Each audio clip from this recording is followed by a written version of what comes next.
ուղղությամբ ուղղակի կատարում էին ամբողջ այս ընթացքում Նիկոլ Փաշինյանի քաղաքական պատվերը եւ քաղաքական իշխանության պատվերը եւ ամբողջ քարոզչական արշավը նույնիսկ երեք արդեն հարցուպատասխանի օրը Նիկոլ Փաշինյանի պահվածքը վկայում որ քաղաքական պատվերը տրված է ուղղակի փաթեթավորման հարցեր դատավորը հիմա տարբեր փաթեթավորումներ բայց իշխանության համար թիվ 1 հարցը Սերբազանը պետք է մնա անազատության մեջ դեռ հարց է թե ինչ համանախապակումներ կան Սերբազանի հետագա նույնիսկ անազատության մեջ գտնվելու ընթացքում հրապարակային խոսքի, քարոզի եւ այլնի պետք էր այս իշխանությանը բոլոր հայրենասեր, հայրենատեր, խոսքի կշիռ ունեցող հասարակության կողմից այդ խոսքը ընկալվող բոլոր ակտիվ գործիչներին ուղղակի անազատության մեջ պահել, լռեցնել, սա առաջինն է, սա վերջինը չի, ու այսպես շարունակվելու է։ Ընդհանրապես մանր ֆյուրերիկները փոքր երկրներում փորձում են իրենց անաչո ցանկացած խոսք,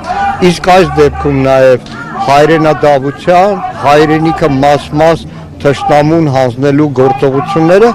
սահուն իրականացնել, որպեսզի դրան ամբոստություն չլինի։ Եվ պատահական չի, որ սրան հաջորդելու է շատ քայլեր, սրան հաջորդելու են կուսակցությունների դեմ արշավներ, կուսակցությունների արգելումներ, դեպ առնվազն հարցուպատասխանի շատ բաներ, բացահայտեր դա եւ նաեւ փոքր ֆյուրերիկը բնականաբար պետք է պատրաստվի իր համար այս սարսափազդու ընտրություններին բաց դաշտով հանդես գալու, որպեսզի հետագայում շարունակի, փորձի շարունակի Ենթադրում եմ ու համոզված եմ անարդյունք փորձի շարունակի կատարել Ադրբեջանի եւ Թուրքիայի պահանջները։ Իսկ այդ ձեր նշած կուսակցությունները ինչ պետք է անեն հիմա այստեղ ինչ պետք է հաջորդի դատավորը կարդաց վճիռը հիմա այստեղ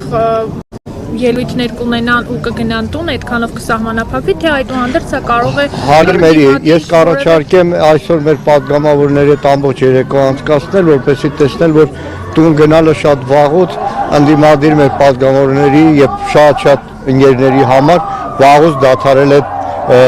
առօրյա կյանք լինելը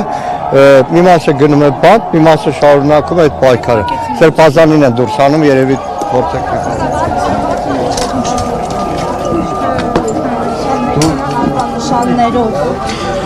Հարգելի